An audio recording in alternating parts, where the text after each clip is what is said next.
有話直說1分鐘。本港各年宵市場2月11號開鑼，其中維園年宵市場除咗售賣傳統年花同各類小食，亦都有唔少以馬為主題嘅周邊產品加入，令整個年宵市場呈現百花齊放、新舊相融嘅熱鬧場景。年宵市場唔單止係香港歷史悠久嘅傳統活動，亦係新年期間一大旅遊亮點。政府應該把握機會，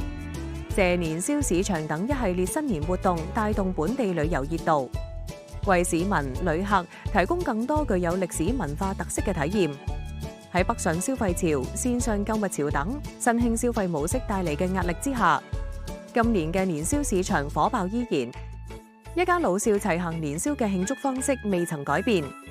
延續住傳統文化中合家歡樂、共慶新年嘅習俗。而呢一種喜慶氛圍，對於訪港旅客而言，亦都係一大吸引力。政府同商界應該把握機遇，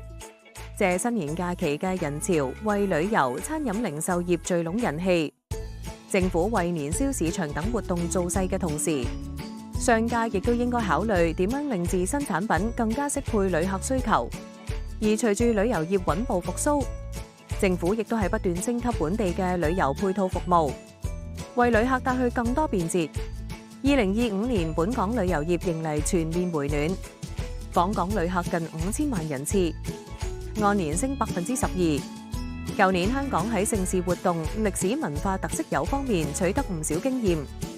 一啲經驗亦都適用於即將到來嘅新年假期。政府可以將新年期間本港各類活動串聯成一張導賞地區，將年宵市場、煙花匯演、馬年賽馬日、各區花車巡遊以及寺廟活動嘅時間同地點以地圖方式呈現，方便旅客安排行程，